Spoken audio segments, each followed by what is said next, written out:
آج ہماری on line اعتکاف کورس کی کلاس نمبر 8 ہے۔ آج کی اس نشست میں ہم چند ضروری اور اہم مباحث کو کور کرنے کی کوشش کریں گے۔ نمبر 1 تو یہ کہ معتکفین یا تو 29واں روزہ مکمل کرنے کے بعد اٹھتے ہیں اعتکاف سے، یہ تب ہوتا ہے کہ جب چاند نظر آ جائے، یا پھر 30 روزے مکمل کرنے کے بعد وہ اعتکاف سے اٹھتے ہیں۔ باقی اس میں چانس ہوتا ہے 29ویں روزے کے بعد، یعنی 29 روزے کمپلیٹ ہونے کے بعد۔ اب اس میں بعض جگہوں پر ایسا ہوتا ہے کہ معتکفین پہلے سے تیاری کر لیتے ہیں 29 روزے مکمل کرنے کے بعد، اور اس انتظار میں ہوتے ہیں کہ اعلان ہو چاند نظر آنے کا اور ہم اپنی اعتکاف سے اٹھیں۔ تو اس حوالے سے بعض معتکفین کو دوسرے لوگوں کی طرف سے طعن و تشنیع کا بھی سامنا ہوتا ہے، یا جملے کسنے کا یا مذاق کا بھی سامنا ہوتا ہے۔ مثال کے طور پر لوگ کہتے ہیں کہ آپ کو زیادہ جلدی ہے، یا اسی طور پر وہ کہتے ہیں کہ چاند نظر نہیں آج آنا کل آنا ہے، اس قسم کی باتیں کرتے ہیں۔ تو اس میں جو معتکفین ہیں اگر وہ اہتمام کر لیتے ہیں اٹھنے کا تو کوئی حرج والی بات نہیں ہے۔ اگر کوئی کہے کہ جی آپ کو شوق ہی نہیں تھا اعتکاف پر بیٹھنے کا، اور اب آپ کو جلدی لگ گئی کہ ہم کب اٹھیں، تو بھئی اللہ سبحانہ و تعالی نے دنیا کو انہی چیزوں کے ساتھ جوڑا ہوا ہے کہ کبھی وقت نماز ہے تو کبھی وقت کام، کبھی وقت عبادت ہے تو کبھی وقت نوم، اور کبھی وقت کھانا ہے تو کبھی وقت سیام۔ اسی طور پر کبھی مسجد سے باہر کی زندگی ہے اور کبھی مسجد کے اندر کی زندگی۔ تو اس میں انہیں ٹونٹ کرنا، انہیں زد و کوب کرنا، جملوں کے ذریعے سے ان کے اوپر میمز بنانا، اور اسی طور پر انہیں ٹارچر کرنا، یہ عام لوگوں کی جانب سے درست نہیں ہے، بلکہ ایسے لوگوں کی تحسین کرنی چاہیے اور انہیں اپریشیٹ کرنا چاہیے۔ ہم لوگ اچھے کاموں میں اپریشیٹ نہیں کرتے، جبکہ برے کاموں میں خوب اپریشیٹ کرتے ہیں۔ تو ہمیں ایسے لوگ جو دین پر کام کر رہے ہیں یا گامزن ہیں، تو ان لوگوں کو تحسین کی نگاہوں سے دیکھنا چاہیے۔ تو باقی میں نے عرض کیا کہ اگر وہ اپنا سامان وغیرہ سمیٹ لیتے ہیں، خیمے وغیرہ سمیٹ دیتے ہیں اور کلوز کر دیتے ہیں 29 روزے مکمل کرنے کے بعد، کہ ممکن ہے کہ آج کی شب چاند نظر آ جائے اور 29 روزوں کے بعد ہی عید ہو جائے، تو ایسا کرنے میں کسی قسم کا کوئی حرج نہیں ہے۔ اعتکاف میں بیٹھنا یہ بھی اللہ کی نعمت، اور اسی طور پر اعتکاف سے اٹھنا یہ بھی اللہ پاک کی ذات کی نعمت، یعنی ہم ایک نعمت سے دوسری نعمت کی طرف جا رہے ہیں۔ اگر عید الفطر کا چاند دکھائی دینا اور عید الفطر کے دن کا آنا یہ اللہ کی نعمت نہ ہوتی یا کوئی زحمت ہوتی، تو ہمیں احادیث مبارکہ میں اس چیز سے متعلقہ آگاہ کیا جاتا، بلکہ معاملہ اس کے برعکس ہے۔ ہمیں ہماری شریعت کہتی ہے کہ جو تم نے 1 منتھ کے روزے رکھے ہیں اور اعتکاف بیٹھا ہے اور اللہ کی عبادات میں اپنا وقت صرف کیا ہے، تو اللہ سبحانہ و تعالیٰ اس کے انعام کے طور پر آپ کو عید الفطر کی خوشیاں عطا فرماتا ہے۔ تو بھئی سب سے زیادہ تو یہ جو کہتے ہیں نا کہ اعتکاف والو تمہیں بڑی جلدی پڑی ہوئی ہے عید منانے کی، کہ آج ہی چاند نظر آئے، آج ہی چاند نظر آئے، میں سمجھتا ہوں کہ سب سے زیادہ خوشی اعتکاف والوں کو ہی ہونی چاہیے۔ کیوں؟ اس لیے کہ انہوں نے عام لوگوں کی بنسبت عبادت زیادہ کی ہے۔ عام لوگ تو اعتکاف میں نہیں بیٹھے، صرف روزے رکھے ہیں یا تراویح پڑھی ہے، اور یہ وہ ہیں کہ جنہوں نے روزے بھی رکھے، اعتکاف میں بھی بیٹھے، تراویح بھی پڑھی اور اعتکاف میں بیٹھ کر مزید عبادات کی ہیں۔ تو سب سے زیادہ خوشی کا موجب اور سبب ان کے لیے ہونا چاہیے دوسروں کی بنسبت۔ تو اس لیے ان کا چاند رات کا انتظار کرنا اور اپنے بسترے، اپنے سامان کو کلوز کر لینا، یہ بالکل درست ہے، قابل تحسین ہے، خوشی کی بات ہے۔ ایک نعمت سے دوسری نعمت کا انتظار ہے، اس میں کسی قسم کی قباحت نہیں ہے۔ اس کے بعد اگر بالفرض 29 روزے مکمل کرنے کے بعد سامان وغیرہ سمیٹ لیا تھا اور چاند نظر نہیں آیا، تو اس میں پریشان ہونے کی ضرورت نہیں ہے۔ اللہ سبحانہ و تعالیٰ نے ایک اور دن عبادت کا دے دیا، تو اس کے بعد اگلا دن تو الٹیمیٹلی وہ پھر عید الفطر کا ہی ہوگا۔ تو پھر معتکف یہ بھی لازم نہیں اس کے اوپر کہ دوبارہ سے خیمے بسائے اور کھڑے کرے اور چادریں تانے اور دوبارہ سے ویسے وقت گزارے، نہیں، بلکہ وہ بنا خیموں کے مسجد میں رہ سکتا ہے، وقت گزار سکتا ہے۔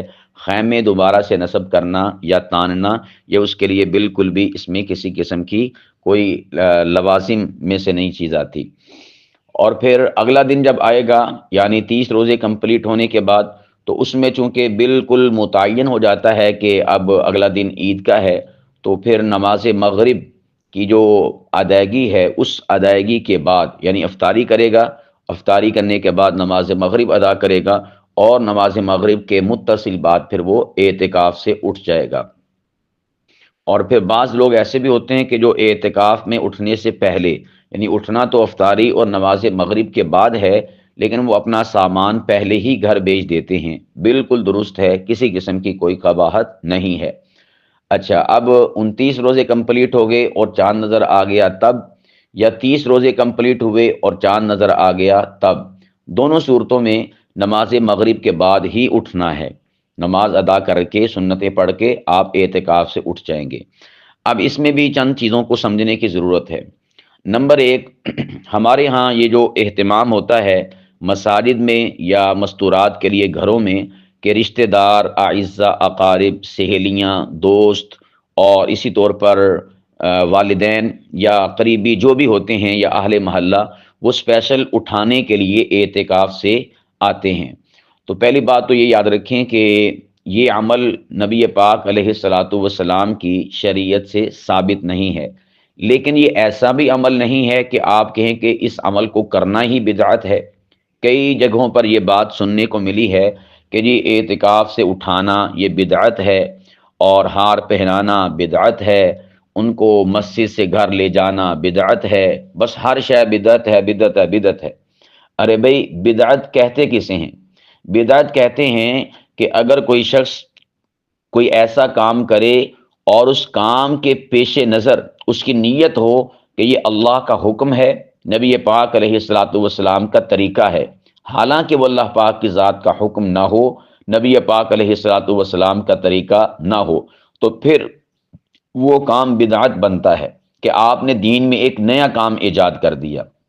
باقی دین میں کسی کی، دین والے کی، نیک کام کرنے والے کی تحسین کرنا، یہ تو ہماری شریعت کا مطلوب اور مقصود بھی ہے، اور اس سے نیکی اور عبادات میں لوگوں کا حوصلہ بھی بڑھتا ہے۔ تو یہ جو عمل ہوتا ہے اسے کوئی بھی دین نہیں سمجھتا، یعنی جو مسجد میں اٹھانے کے لیے آتے ہیں ہار وغیرہ لے کر، اور اسپیشل ملاقات کرنے کے لیے اٹھا کر گھر لے جاتے ہیں، اور اسی طور پر گھروں میں جو مستورات بیٹھی ہوتی ہیں اعتکاف میں، ان کو اسپیشل اعتکاف گاہ سے اٹھایا جاتا ہے، تو اس کو کوئی بھی دین نہیں سمجھتا کہ اگر ایسا نہ کیا، میں اٹھانے نہ گیا تو پتہ نہیں میرے ثواب میں کمی ہو جائے گی، پتہ نہیں مجھے گناہ ملے گا، یا میرے روزوں کے اندر کمی واقع ہو جائے گی۔ کوئی ایسا نہیں ہوتا، کسی کا کانسیپٹ یہ نہیں ہوتا، بلکہ سبھی جو ہے ایک دلی محبت کی وجہ سے اور ان کی تعظیم اور توقیر اور عزت کے پیش نظر جو ہے ان کو اٹھانے کے لیے اعتکاف گاہ سے وہاں پر جاتے ہیں۔ تو اس لیے اسے بدعت کا نام دینا اور اس کے اوپر نکیر کرنا یہ بالکل بھی درست بات نہیں ہے، بلکہ حد سے تجاوز کرنا ہے۔ جس طرح دین کے کوئی ایسا کام کہ جو نبی پاک علیہ الصلاۃ والسلام نے نہیں کیا، اس کو دین سمجھ کر کرنا بدعت ہے، اسی طور پر ایسا کام کہ جس کو لوگ دین نہیں سمجھتے، ویسے ایک رسم کے طور پر کرتے ہیں، تو اس میں کوئی حرج والی بات نہیں ہے۔ باقی بعض لوگ یہ بھی کہہ دیتے ہیں کہ جی رسموں کو کیوں اختیار کیا جاتا ہے؟ ارے بھائی، رسم کا معنی کیا ہے؟ رسم کا معنی ہوتا ہے طور طریقہ، رسم کا معنی ہوتا ہے زمانے میں چلی ہوئی ریت اور روش اور طریقہ۔ تو اگر وہ طریقہ غلط ہے تو وہ غلط رسم کے تحت آئے گا، تو اس کو تو ترک کرنا یہ مسلمانوں پر، اہل ایمان پر لازم ہے۔ لیکن اگر وہ طریقہ مستحسن ہے، مباح ہے، جائز ہے، صحیح ہے، تو اس کا ترک کرنا، اس کے اوپر کوئی ایسی شرعی دلیل موجود نہیں ہے، بلکہ آپ اسے اختیار کر سکتے ہیں۔ مثال کے طور پر جس طرح سے ہمارے ہاں سپیکر کا استعمال ہے. اب یہ سپیکر کا استعمال دین کے لیے ہے، اس کی وجہ سے دین کا نشر و اشاعت اور پیغام کا کام ہوتا ہے، تو بالکل مستحسن ہے، مباح ہے. تو سیم اسی طور پر یہ جو اعتکاف گاہ سے اٹھانے کے لیے آتے ہیں تو ان کا اٹھانا یہ بھی بالکل مستحسن ہے اور مستحب ہے، پسندیدہ ہے، مباح ہے، جائز ہے. اس میں کسی قسم کی قباحت نہیں ہے، بلکہ اس میں ان لوگوں کی تحسین ہے جو کہ نیک کام کر رہے ہیں اور اعتکاف گاہ میں بیٹھے ہوئے ہیں. آپ دیکھیں دنیاوی کاموں میں اگر کوئی بچہ اچھے نمبر لے پڑھائی کے اندر تو سبھی کے سبھی اسے انعام دیتے کہ نہیں دیتے، اور اس کو شاباش دیتے کہ نہیں دیتے. تو اگر دنیاوی کاموں کے اندر ہم کسی کو تھپکی دیتے ہیں، حوصلہ افزائی کرتے ہیں، اس کی تحسین کرتے ہیں، تو دین کے کاموں میں ایسا کیوں نہیں ہے؟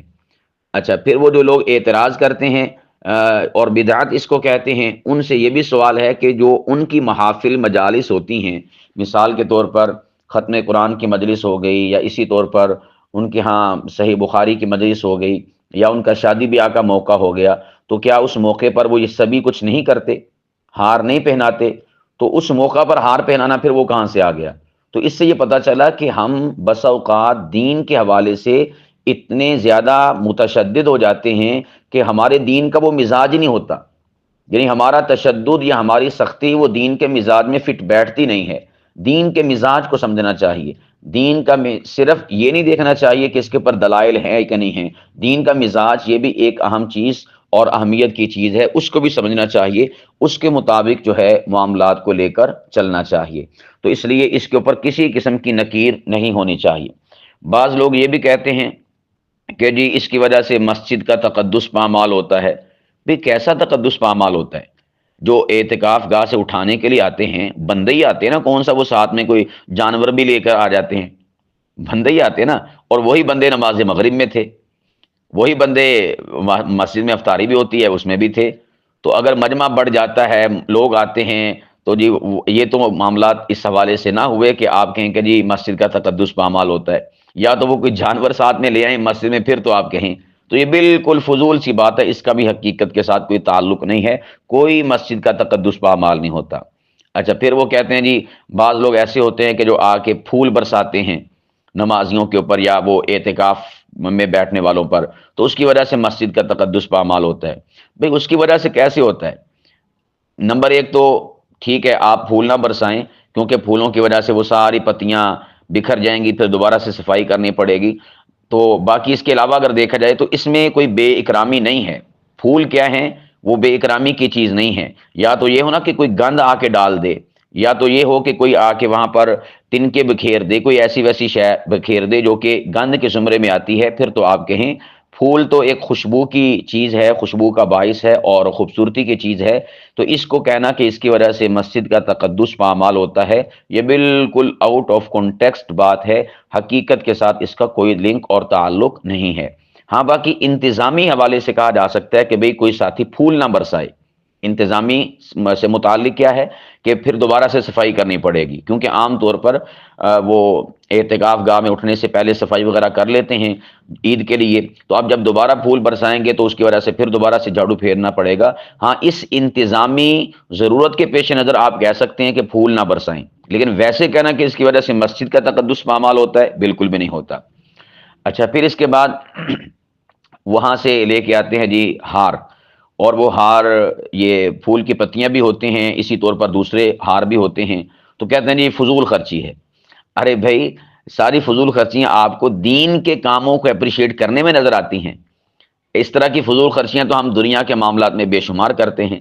تو اگر بالفرض یہ فضول خرچی بھی صحیح، تو فضول خرچی اگر دین کے کسی کام کے لیے ہو جائے کہ جس کی وجہ سے دین کا کام کرنے والوں کی عزت افزائی ہو جائے، ان کا مورال بلند ہو جائے، ان کی لوگوں کے ہاں میں لوگوں کی نگاہ میں ان کی قدر بلند ہو جائے، تو اس میں ایسی فضول خرچی میں سمجھتا ہوں کہ قابل ثواب ہے اور قابل ثواب ہے.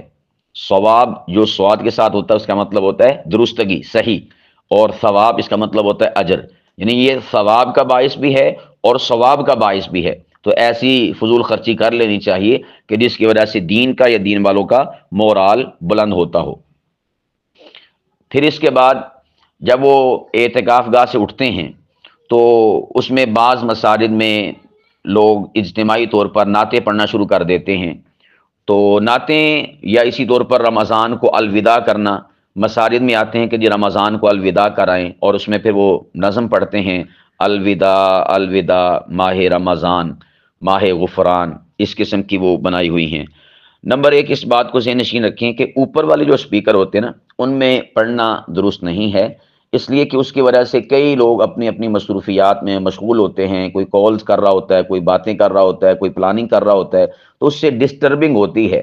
تو ایذائے مسلم ویسے ہی حرام ہے، تو اس وجہ سے اوپر والے اسپیکرز میں ان چیزوں کو پڑھنا یہ مناسب نہیں ہے ایذائے مسلم کی وجہ سے. تو باقی یہ ہے کہ اگر اندر جو کنٹرول انوائرمنٹس ہیں اس میں اگر کوئی شخص پڑھ لیتا ہے، جس طرح مجمع آیا ہوا ہے، تو اس میں کوئی حرج والی بات نہیں ہے کہ جی انہوں نے رمضان کو الوداع کہا، اس کے لیے اسپیشل نظم پڑھی، اس میں کوئی حرج والی بات نہیں ہے. پھر اس کے بعد جو کوئی امام صاحب ہوتے ہیں، خطیب صاحب ہوتے ہیں، یا مسجد کے بڑے ہوتے ہیں، یا انہی اعتکاف میں بیٹھنے والوں میں سے کوئی ہوتا ہے، تو وہ اجتماعی دعا کرواتا ہے، اور اس اجتماعی دعا میں وہ رمضان کے روزوں، سحری، افطاری، تراویح، قرآن پاک، ذکر اذکار، زکوٰۃ، صدقات، خیرات، صدقہ فطر اور اس چیز سے متعلقہ یا عبادات کی قبولیت سے متعلقہ دعا کرواتا ہے. دعا اجتماعی کرنے کے بعد پھر جو ہے لوگ جو ہے ان کو گھروں میں لے کر جاتے ہیں. تو اس میں بھی کوئی حرج والی بات نہیں ہے، کوئی اس میں قباحت نہیں ہے. کوئی دعا کر کے چلا جائے اجتماعی یا انفرادی تو ایسا کر سکتا ہے. اسی طرح بعض مساجد میں جب عید کا چاند نظر آتا ہے تو اس میں پھر وہ ہارن بجاتے ہیں، یعنی ہوٹر جسے کہتے ہیں، اس کی وجہ سے وہ عید الفطر کے چاند کا گویا اعلان کر دیتے ہیں. تو یہ بھی درست ہے، اس میں بھی کسی قسم کی قباحت نہیں ہے. اچھا، بعض کہتے ہیں کہ یہ جو ہوٹر بجایا ہے آپ نے، تو مسجد میں بجانا یہ جائز نہیں ہے، سائرن بجانا. بھئی مسجد میں بجانا تب جائز نہیں ہوگا کہ جب وہ مسجد کے اندر گونج رہا ہو. یہ جو سائرن ہوتا ہے، ہوٹر جو ہوتا ہے، تو یہ مسجد کے اندر نہیں گونجتا، بلکہ وہ مسجد کے اوپر جو بالکل ٹاپ پہ سپیکرز لگے ہوتے ہیں ان میں اس کی آواز آ رہی ہوتی ہے، مسجد کے اندر نہیں کوئی آواز آ رہی ہوتی.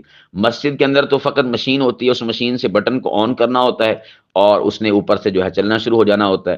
تو اس لیے سائرن بجانا، ہوٹر بجانا مسجد سے، اس میں بھی کسی قسم کی قباحت نہیں ہے. قباحت تب ہے کہ جب مسجد کے اندر اس کی آواز گونج رہی ہو. کہتے ہیں کہ یہ یہود و نصارہ سے مشابہت ہے یا ہندوؤں سے مشابہت ہے کہ ان کے جو معبد خانے ہیں، عبادت خانے ہیں، ان میں ہوٹر بجتے ہیں یا ان میں یہ گھنٹیاں بجتی ہیں. اور گھنٹی جو ہے نبی پاک علیہ الصلوۃ والسلام نے فرمایا کہ یہ شیطان کی موسیقی ہے، شیطانی چیز ہے. تو بھئی وہ تب شیطانی چیز بنے گی یا غلط ہوگی یا ان سے مشابہت ہوگی کہ جب عبادت کے طور پر آپ ایسا کریں گے. نمبر ایک، ہم عبادت کے طور پر نہیں کرتے، اناؤنس کرنے کے لیے، اعلان کرنے کے لیے، خبردار کرنے کے لیے، تنبیہ کے لیے اور متوجہ کرنے کے لیے اور بتانے کے لیے. اور لوگوں کو عربی والی اذان، اذان سے مراد جو اصطلاحی اذان ہے وہ نہیں، اذان سے مراد اعلان کے لیے ہوٹر بجایا جاتا ہے، اس میں عبادت کوئی عمل دخل نہیں ہوتا. تو اس لیے اس کے بجانے میں بھی کسی قسم کی قباحت نہیں ہے. اور پھر اس کے بعد ہوٹر بھی بجاتے ہیں، اور بعض مساجد میں ہوٹر کے ساتھ اعلان، یا بعض مساجد میں ہوٹر کے بغیر ہی اعلان ہوتا ہے، اور اس میں تکبیرات پڑھ کے اللہ اکبر اللہ اکبر لا الہ الا اللہ واللہ اکبر اللہ اکبر وللہ الحمد. اس کے بعد پھر اعلان کرتے ہیں کہ عید الفطر کا چاند نظر آ چکا ہے، تمام اہل اسلام کو یا اہل محلہ کو یا اہل علاقہ کو ہماری طرف سے عید کی خوشیاں مبارک ہوں. تو بالکل مبارکباد دی جا سکتی ہے. اگر نیکی کے کاموں کی اور اللہ سبحانہ و تعالیٰ کے انعامات کی مبارک بادی کا اعلان مسجد میں نہیں کرنا تو اور کس چیز کا کرنا ہے؟ یا تو ہونا کہ عید الفطر یہ کوئی غیر شرعی کام ہو، شریعت سے ہٹ کر ہو، تو پھر تو بندہ کہ جی آپ ایک غیر شرعی کام کا مسجد میں اعلان کر رہے ہیں. نہ جانے ہمارے اندر تنگیاں اتنی کہاں سے آ گئی اور اتنی قیودات کہاں سے آ گئی. یہ ساری کی ساری قیودات اور تنگیاں یہ یہودیوں کے ہاں تھیں، انہوں نے اپنے اوپر ان چیزوں کو لاگو کیا ہوا تھا. اللہ سبحانہ و تعالیٰ نے تو ہمیں دین ہی بڑا آسان اور سہل عطا فرمایا ہے. تو اس لیے ہمیں تنگ نظری کا شکار نہیں ہونا چاہیے، وسعت قلبی اور وسعت ظرفی اور اوپن مائنڈ ہونا چاہیے اس حوالے سے، شریعت کے دائرے میں رہتے ہوئے. اعتکاف والا جب گھر جاتا ہے تو گھر جا کر پھر اس کے بعد اس کی ماشاء اللہ سے خاطر تواضع ہوتی ہے، کوئی چائے، کوئی ٹھنڈا، کوئی گرم، کوئی مٹھائی، اور کوئی سوئیاں پیش کر رہا ہوتا ہے، کوئی پھینیاں پیش کر رہا ہوتا ہے، کسی نے کچھ اسپیشل کھانے کے لیے پکایا ہوتا ہے، اس کی تعظیماً اس کے لیے اور اس کی محبت میں اس کی گھر آمد کے اوپر، تو بالکل اس کا اہتمام کر سکتے ہیں، یہ بھی اسی اپریشیٹ کرنے میں آئے گا۔ اور پھر اس کے بعد جب گھر جاتے ہیں، وہ گھر جا کر گھر والوں سے بھی اسپیشل سلام دعا کرتا ہے، بالکل ٹھیک ہے، کر سکتا ہے۔ اس کے بعد وہ کسی جو آس پاس کے رشتہ دار ہوتے ہیں ان کے پاس جا کر سلام دعا کرتا ہے، بالکل کر سکتا ہے، یا رشتہ دار ان کے گھر میں آ جاتے ہیں، بالکل کر سکتا ہے، اس میں کسی قسم کی قباحت نہیں۔ یا جب وہ گھر میں پہنچتا ہے تو گھر میں پہنچنے کے بعد گھر والے کہتے ہیں کہ جی دعا کر دیں، تو بھی ٹھیک ہے، کسی قسم کا کوئی حرج نہیں ہے۔ یا اسی طور پر گھر کی خواتین ہیں، وہ گھر کے دروازے پر کھڑی ہوتی ہیں، جیسے وہ انٹر ہوتا ہے تو اس کا استقبال کرتے ہیں اور سلام لیتے ہیں، یا وہ بھی ہار پہناتے ہیں یا پتیاں برساتے ہیں، بالکل ٹھیک ہے، اس میں کسی قسم کی قباحت نہیں ہے۔ ہاں، اس میں حد سے تجاوز نہ کیا جائے۔ اب اس میں حد سے تجاوز کرنا کیا ہے وہ بھی میں عرض کر دیتا ہوں۔ حد سے تجاوز کرنے کا مطلب یہ ہے کہ پتہ لگا بھی ملکہ دا منڈا بیٹھا ہوا اعتکاف تھے، تے او ہن جناب ملک آکھن بھی اسی نہ جا کے اتنے نہ ਢੋਲ ਤੇ ਵਾਜੇ ਲੈ ਕੇ ਜਾਣੇ ਹੈਗੇ ਆ ਮਸਜਿਦ ਦੇ ਬੂਹੇ ਤੇ ਅਸੀਂ ਢੋਲ ਤੇ ਵਾਜਿਆਂ ਦੇ ਵਿੱਚ ਕਹ ਲਓ ਵੀ ਆਪਣੇ ਮੁੰਡੇ ਨੂੰ ਨਾ ਇਤਕਾਫ ਤੋਂ ਉਠਾ ਕੇ ਤੇ ਘਰ ਲੈ ਕੇ ਆਉਣਾ ਹੈਗਾ। ਤੇ ਇਧਰੋਂ ਕਹ ਲਓ ਵੀ ਢੋਲ ਵਾਜੇ ਵੱਜੀ ਜਾਣ ਤੇ ਉਹ ਕਹ ਲਓ ਵੀ ਤੁਰਿਆ ਆਵੇ ਇਤਕਾਫ ਗਾਹ ਚ ਉੱਠ ਕੇ, ਤੇ ਇਹ ਗੱਲ ਮੁਨਾਸਬ ਨਹੀਂ ਹੈਗੀ, ਇਹ ਸ਼ਾਇਆਨ ਸ਼ਾਨ ਨਹੀਂ ਹੈਗੀ। ਜਾਂ ਇਸੇ ਤੌਰ ਤੇ ਉਹਨਾਂ ਨੇ ਆਪਣੇ ਘਰ ਡੈਕ ਸ਼ੈਕ ਲਾਇਆ ਹੋਵੇ ਔਰ ਉਸ ਡੈਕ 'ਚ ਗਾਣੇ ਸ਼ਾਣੇ ਲਾਏ ਹੋਣ, ਤੇ ਮਿਸਾਲ ਦੇ ਤੌਰ ਤੇ اے میرے دوست لوٹ کے آ جا، بن تیرے زندگی ادھوری ہے۔ سمجھ آ رہی کہ نہیں آ رہی؟ تو اس قسم کے اس نے جو ہے دکھی گانے لگائے ہوئے ہوں کہ ہمارا دوست، ہمارا بیٹا اور ہمارا فلاں فلاں جو ہے وہ مسجد سے اٹھ کے آ رہا ہے، گانے شانے لگائے ہوں، تو یہ ہے حد سے بڑھنا اور حد سے تجاوز کرنا، ایسے کام نہیں کرنے۔ اچھا، اللہ اکبر کبیرہ والحمد للہ کثیرہ۔ اعتکاف سے اٹھنے کے بعد ہمارا جو شیطان ہے جو قید ہوا ہوتا ہے، ماشاء اللہ سے وہ پہلے سے زیادہ ایکٹیو، متحرک ہو جاتا ہے، اور کیا کرتے ہیں اعتکاف سے اٹھنے کے بعد فٹافٹ سے ریڈی ہو کر جاتے ہیں بازاروں میں، وہاں پر رات بھر وہ مٹر گشت کرتے ہیں، وہ کرتے ہیں کہ الامان والحفیظ ساری کیتی کرے کھو چپا چھڑ دے۔ تو یہ کام نہیں دچتا۔ اکثر میں عرض کیا کرتا ہوں کہ عید الفطر کی جو تیاریاں ہیں وہ رمضان سے پہلے کر لینی چاہیے۔ اگر آپ نے کوئی سوٹ بوٹ لینا ہے یا اپنے کچھ واچ چیز لینی ہے یا کوئی اور چیز لینی ہے، جو بھی عید کی تیاری ہے وہ آپ رمضان سے پہلے کر لیں، تاکہ رمضان میں آپ عبادات میں وقت صرف کریں۔ تو اسی طور پر عورتیں ہیں، اب ان کے خاوند بھی بالکل جن کہہ لو بنا اعتکاف سے اٹھنے کے بعد بالکل کک مار کے نا وہ کھڑے ہوئے ہوتے ہیں موٹر سائیکل لے کے، شوہر، تو بس اسی انتظار میں ہوتے ہیں کہ کب مسجد سے اناؤنسمنٹ ہو کہ چاند نظر آ گیا ہے، اور بیگم صاحبہ کو جلدی سے موٹر سائیکل پہ بٹھائیں، بائک پہ بٹھائیں اور بازار لے جائیں، اور وہاں پر جا کر بیگم صاحبہ کی ضروریات، خواہشات اور مرادیں، دلی مرادیں پوری کریں۔ تو بھئی یہ کام پہلے کر لیے جائیں، یہ نہ ہو کہ پہلے 10 دن اس نے اعتکاف میں گزارے اور اس رات جو ہے آپ اسے بائک پہ بٹھا کے بازار لے جائیں، اور وہاں پر لے جا کر جو ہے مردوں کے ہاتھوں سے اس کی کلائیوں میں، اس کے ہاتھوں میں آپ جو ہے چوڑیاں پہناتے ہوئے وہاں پر کھڑے ہوں، تو یہ مناسب نہیں ہے، شایان شان نہیں ہے۔ ویسے بھی مردوں کے ہاتھوں سے نہیں پہنوانی چاہیے، عورتوں کے ہاتھوں سے پہنوانی چاہیے، یا خود گھر میں لے آئیں اور یہاں آ کر پہن لیں۔ تو بالخصوص اعتکاف سے اٹھنے کے بعد تو ان چیزوں کا خصوصی اجتناب کرنا چاہیے۔ اور اس میں جہاں پر دوسرے مسلمان ہیں عام جنہوں نے اعتکاف میں وقت نہیں گزارا، ان کے لیے بھی یہی مسئلہ ہے، لیکن جو اعتکاف میں وقت گزار کے اٹھا ہے اس کے لیے تو زیادہ سینسیٹیو اور حساس مسئلہ ہے، اس لیے کہ وہ ایک نیک کام سے آیا ہے۔ ہمارے علماء فرماتے ہیں، بزرگان دین، کہ اگر آپ کسی اپنے کام کی، نیکی والے کام کی مقبولیت کو جاننا چاہیں کہ اللہ کی بارگاہ میں مقبول ہے کہ نہیں، تو اس کا ایک بیسک اصول ہے، وہ یہ ہے کہ اگر آپ کو نیکی کے بعد ایک اور نیکی کی توفیق مل جاتی ہے تو سمجھ لیجئے کہ اللہ پاک کی ذات نے آپ کی ماقبل کی نیکی کو قبول کر لیا۔ اور اگر اس نیکی کے بعد آپ کو گناہ کی توفیق ملتی ہے اور آپ گناہ کرتے ہیں، تو سمجھ لیجئے کہ اللہ پاک کی ذات نے آپ کی اس نیکی کو قبول نہیں کیا۔ تو اب جو شخص جو ہے اعتکاف سے اٹھنے کے بعد اور پھر بازار چلا جائے گا، اور پھر کئی ایسے ہوتے ہیں کہ نماز مغرب کے بعد جب اعتکاف سے اٹھتے ہیں تو اٹھنے کے بعد ان کی عشاء تو اللہ کے سپرد ہی ہو جاتی ہے، یعنی بازار کی اور باہر کے سفر کی نظر ہو جاتی ہے۔ تو آپ نے جو اتنا پورا مہینہ نمازوں کا اہتمام کیا یا اعتکاف میں بیٹھ کر نمازوں کا اہتمام کیا، تو کیا آپ اتنے ہی کمزور تھے اور اتنے ہی اس کے اوپر مستعد نہ تھے کہ جیسے ہی آپ اٹھ کے باہر آئے تو آپ کی نمازیں قضا ہونا شروع ہو گئیں؟ تو یہ اعتکاف کا تقاضا نہیں ہے، بلکہ اعتکاف کا تقاضا یہ ہے کہ آپ نمازوں کی پابندی کریں۔ تو اس رات میں، یہ جو رات ہے جسے چاند رات کہا جاتا ہے، اللہ سبحانہ و تعالی اپنے مقربین کو انعام یعنی عیدی بھی عطا فرماتے ہیں۔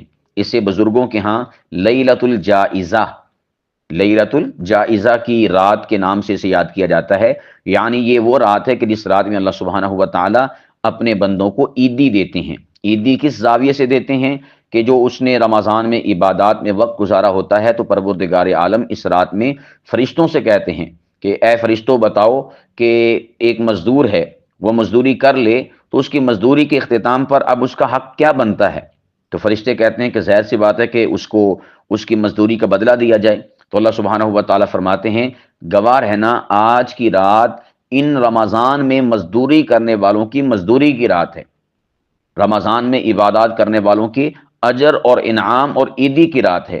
آج کی رات میں اپنے ان بندوں کو عیدی دوں گا، یعنی ان کی بخشش و مغفرت کا اعلان کروں گا اور ان کے لیے انعامات کا اعلان کروں گا۔ اب جب انعامات کا اعلان ہونا ہے اور ہم جو ہے بازار میں بٹر گشت کر رہے ہیں، تو کتنے تعجب اور تأسف کی بات ہے۔ تو اس لیے اس رات میں بھی ہمیں ان کاموں کے اندر مشغول اور مصروف نہیں ہونا چاہیے، بلکہ اس رات میں ہمیں جلدی سونے کا اہتمام کرنا چاہیے تاکہ فجر میں اٹھیں اور پھر اس کے بعد نماز عید الفطر کی ادائیگی کے لیے بر وقت اٹھیں، ورنہ کئی لوگ ایسے ہوتے ہیں کہ جو عید الفطر والے دن نماز فجر کے لیے اٹھ ہی نہیں پاتے، اور کئی ایسے ہوتے ہیں اتنا لیٹ اٹھتے ہیں کہ ادھر عید الفطر کی نماز کھڑی ہو چکی ہوتی ہے اور وہ بیچارے گھروں سے بھاگم بھاگ جو ہے وہ مسجد کی طرف یا عیدگاہ کی طرف لپک رہے ہوتے ہیں اور جا رہے ہوتے ہیں۔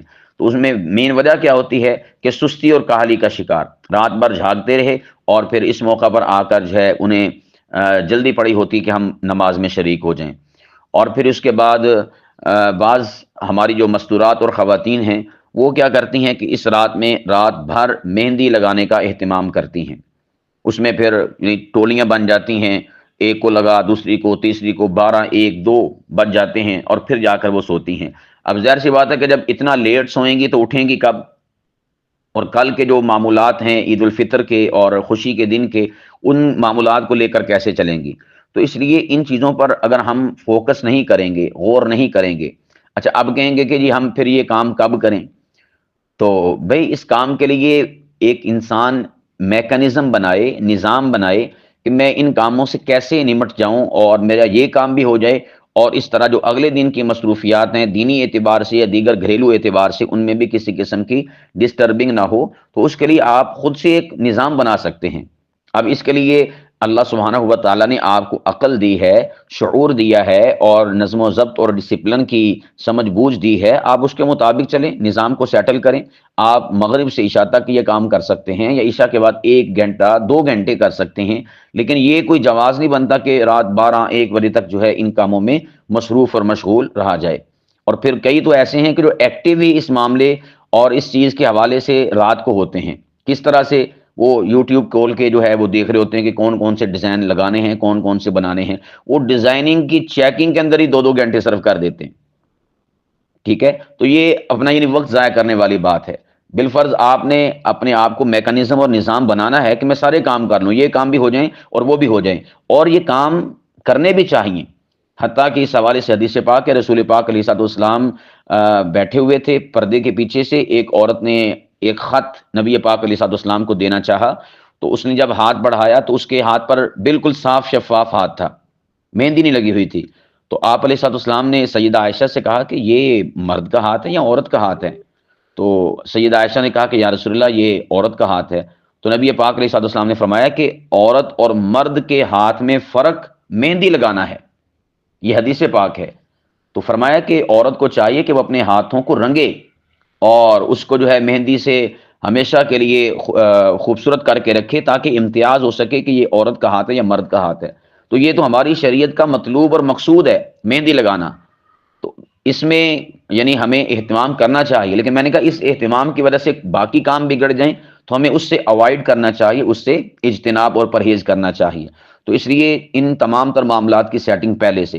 کئی ایسے ہیں کہ جو چاند رات کو ہی مہندی لینے جاتے ہیں، نہ جانے اس میں کون سی حکمت ہے، یا نہ جانے چاند رات کو جو مہندی لینے جاتے ہیں اس مہندی میں زیادہ رنگ چڑھتا ہے، یا وہ زیادہ کوئی پائیدار اور مستحکم ہوتی ہے، یا اس میں کوئی زیادہ ہی انٹریکشن ہوتی ہے، زیادہ ہی وہ کسی کو اپنی جانب متوجہ کرتی ہے۔ چاند رات میں مہندی لینے جاتے ہیں، بھی آپ جو ہے 29ویں روزے کو 28ویں روزے کو مہندی لے آئیں، 28ویں روزے کو 29ویں روزے کو ڈیزائن شیزائن چیک کر لیں کہ کون سے لگانے، کون سے نہیں لگانے، کون سے بنانے، کون سے نہیں بنانے، یا اسی طور پر کس سے بنوانے، کس سے نہیں بنوانے، یہ سارے معاملات پہلے سیٹل کر لیں، تاکہ جیسے ہی عید کا چاند نظر آئے تو آپ اگر مہندی لگوانا چاہے مغرب کے بعد آپ نمٹ جائیں، مغرب کے بعد نہ صحیح آپ عشاء کے بعد 1 گھنٹے میں 2 گھنٹے میں فارغ ہو جائیں، تاکہ آپ رات بھر ان کاموں کے اندر ہی مصروف اور مشغول نہ ہوں۔ تو اس کا بھی ہمیں اہتمام کرنا چاہیے۔ اور پھر اس کے بعد جب اگلا دن آئے گا، یعنی چاند رات کا گزارنے کے بعد چاند رات کو، تو اس میں پھر بعض جگہوں پر ایسا ہوتا ہے کہ لوگوں نے بالخصوص دیہاتوں میں اونچی اونچی آواز سے ڈیک لگائے ہوتے ہیں۔ بعض ایسے نوجوان ہوتے ہیں جنہوں نے اپنے موٹر سائیکلز پر یا رکشوں پر بڑے بڑے اونچے ڈیک لگائے ہوتے ہیں، گانے لگائے ہوتے ہیں، یا اسی طور پر سلنسر نکال کر ہلڑ بازی کر رہے ہوتے ہیں۔ تو گویا یہ میسج اور پیغام دے رہے ہیں کہ بھئی آج کی رات نہ شیطان آزاد ہو گیا ہے، اور شیطان وہ سراسر ہمارے اوپر ہی حاوی ہے، اور شیطان بن کر ہم پراپر ایک فزیکل اور پریکٹیکل طریقے سے لوگوں کو دکھا رہے ہوتے ہیں۔ اور آپ دیکھتے ہیں کہ عام رمضان کی روٹین میں ان چیزوں کا ہلا گلا ہمیں بازاروں میں دکھائی نہیں دیتا۔ ہلڑ بازی اور اسی طور پر جو ہے آپے سے باہر ہو جانا، ہائپر ہو جانا، اپنے اوقات سے باہر ہو کر معاملات کو لے کر چلنا، لیکن چاند رات میں ہمیں یہ سب کچھ دکھائی دیتا ہے۔ تو اس کی وجہ کیا ہے؟ اس کی وجہ یہی کہ واقعتاً شیطان آزاد ہو گیا۔ یہ بڑے مجبور تھے کہ کب جو ہے شیطان آزاد ہو اور ہم اس کے ساتھ مل کر جو ہے اس قسم کی ایکٹیویٹیز کو پرفارم کریں۔ تو آپ اپنے ان اعمال کے ذریعے سے کیوں ظاہر کرتے ہیں کہ جی شیطان کیا آزاد ہوا؟ دراصل آپ کو اللہ پاک کی ذات نے آزادی عطا فرما دی۔ تو اس لیے اس رات میں ان چیزوں کا بھی اہتمام نہیں کرنا چاہیے، شرافت کے ساتھ انسان کو وقت گزارنا چاہیے۔ اور پھر اس رات میں جو ہے کئی لوگ ایسے بھی ہیں کہ جو اسپیشل بازاروں کا رخ کرتے ہیں، اور اس میں مین پرپز اور مقصد کیا ہوتا ہے کہ عورتوں کو چھیڑا جائے، اور اسی طور پر جو ہے ہلڑ بازی کی جائے، مذاق اڑایا جائے، استہزاء کیا جائے، اور اس قسم کی جو ہے ان مصروفیات اور مشغولیات اور شیطنت و شرارت میں اپنا حصہ شامل کیا جائے، تو یہ بالکل عبث بات ہے، فضول بات ہے، ہماری عبادات کے ضائع ہونے کی چیز ہے۔ تو اس لیے اس رات میں ایسا کچھ بھی نہیں کرنا چاہیے، ایسی ایکٹیویٹیز سے اپنے آپ کو بچانا چاہیے، پرہیز کرنا چاہیے۔ رات یعنی یہ بہت ہی، یوں سمجھ لیجئے کہ یہ رات صبر کی رات ہے، یہ رات آزمائش کی رات ہے، یہ رات ایک امتحان کی رات ہے، کہ جس کو آپ کہتے ہیں نا کہ میں دیکھتا ہوں کہ اب یہ پورا مہینہ تو اس کو باندھ کے رکھا ہے، تو اب دیکھتا ہوں کہ جب اس کو میں نے کھولا ہے، چھوڑا ہے، آزاد ہوا ہے اور اس پابندی سے اٹھا ہے، تو اب دیکھتا ہوں کہ اس کی کیا اوقات ہے، کیا یہ اپنی اوقات دکھاتا ہے۔ تو گویا کہ یہ رات جو ہے ہماری اوقات کی رات ہے، وہ ہم دکھاتے ہیں اپنی اوقات۔ اب ہر ایک اپنی اپنی اوقات وکھرو وکھری اور الگ سے الگ دکھاتا ہے، کوئی اچھا بن کر دکھاتا ہے اور کوئی برا بن کر دکھاتا ہے۔ تو ہم کم از کم جو ہے اس رات میں اپنی اوقات اچھی دکھائیں، نہ یہ کہ ہم اس رات میں اپنی اوقات بری دکھائیں۔ تو اپنے آپ کو اللہ سبحانہ و تعالیٰ کی بارگاہ میں ہمیشہ ایک حساب کتاب اور معاملات پیش کرنے کے اعتبار سے انسان کو سینسیٹیو اور حساس رہنا چاہیے۔ اس رات میں اللہ سبحانہ و تعالیٰ کی بارگاہ سے انعام لینے کے بعد جب آپ دعا وغیرہ کرتے ہیں اور رات کو سو جاتے ہیں دعا کر کے، تو اس میں صبح کی نماز کا خصوصی طور پر التزام ہونا چاہیے۔ اس میں آپ جلدی اٹھیں، اور عام روٹین جو آپ کی رمضان میں تھی سحری کے وقت میں اٹھنے کی، تو کوشش کریں اس میں آپ اٹھ جائیں، تہجد کی نماز ادا کریں، اس کے بعد پھر اپنے معمولات میں مصروف ہو جائیں، اور پھر اس کے بعد جب اگلا دن نماز کا ہو جائے گا، نماز فجر کا نماز کیا جائے گی، چونکہ عام روٹین سے ہٹ کے ہوتی ہے کہ رمضان کے مہینے میں جو سحری ہوتی ہے تو وہ سحری جو ہے اس میں متصل نماز ہوتی ہے یعنی اندھیرے میں، اور عید الفطر والے دن تھوڑا جب چاندنی ہو جاتی ہے اور اجالا ہو جاتا ہے تو اس میں نماز ہوتی ہے، نماز فجر۔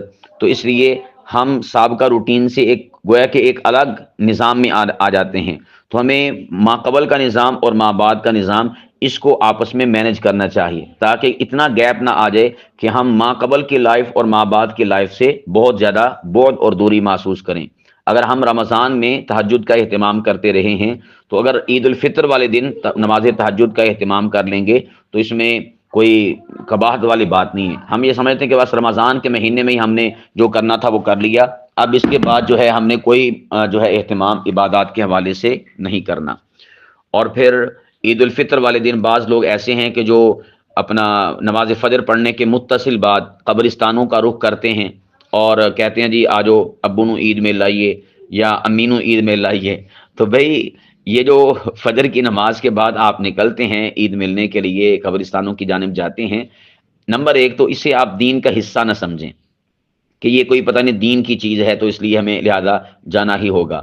اور نمبر دو، اگر بالفرض آپ رسمن جاتے ہیں کہ ایک چلو جی طریقہ ہے جی جاتے ہیں عید والے دن ملنے کے لیے، تو وہاں پر آپ جائیں تو اس میں اس بات کا خیال رکھا جائے کہ نماز عید الفطر آپ کی نہ رہ جائے، یا اسی طور پر بیان عید الفطر وہ آپ کا نہ رہ جائے۔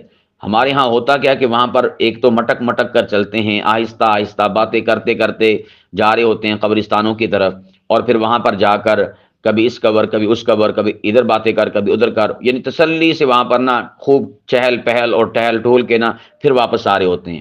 اور پھر گھر میں آ کر ظاہر سی بات ہے کہ گھر کے کئی سارے افراد ہوتے ہیں، کوئی نہانے میں مصروف، کوئی کس شے میں مصروف، تو پھر وقت بھی ملتا کہ آپ غسل خانے سے یا غسل سے فارغ ہو جائیں۔ تو پھر یہی وجہ ہے کہ نماز عید الفطر میں یا بیان عید الفطر میں ہم لوگ لیٹ پہنچتے ہیں۔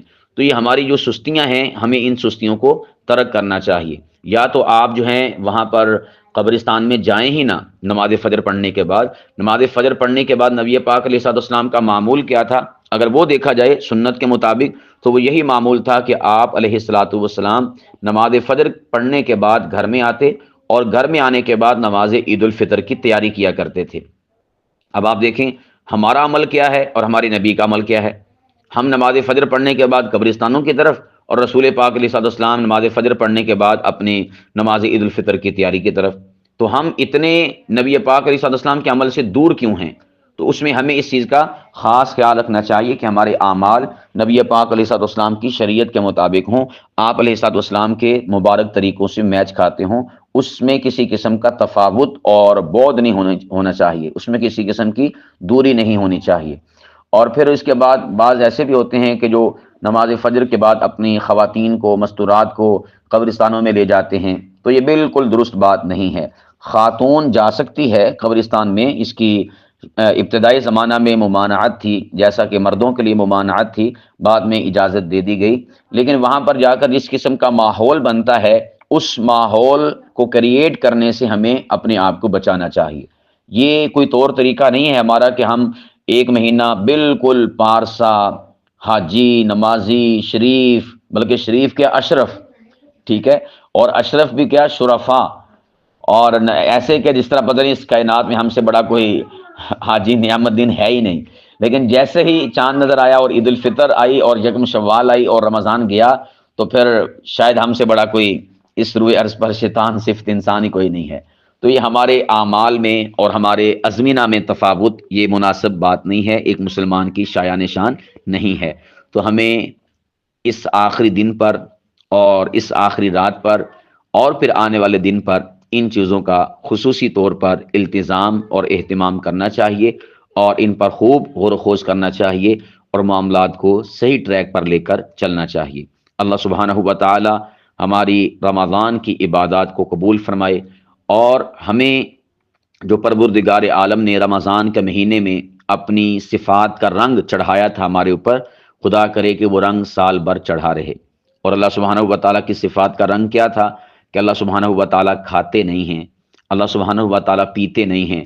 اللہ تعالیٰ رمضان کے مہینے میں ایمان والوں کو ایک مہینہ بھوکا پیاسا رکھ کر اپنے نہ کھانے نہ پینے والی صفت کا رنگ چڑھاتے ہیں۔ یا اسی طور پر اللہ سبحانہ و تعالیٰ سخی ہیں اور بے حد اپنی مخلوق کے ساتھ محبت فرماتے ہیں، اور رزق بانٹتے ہیں، تو اللہ سبحانہ و تعالیٰ یہی عمل جو ہے انسان کو، مسلمان کو رمضان کے مہینے میں عطا فرماتا ہے کہ وہ رمضان کے مہینے میں سخی ہو جاتا ہے، رحم دل ہو جاتا ہے۔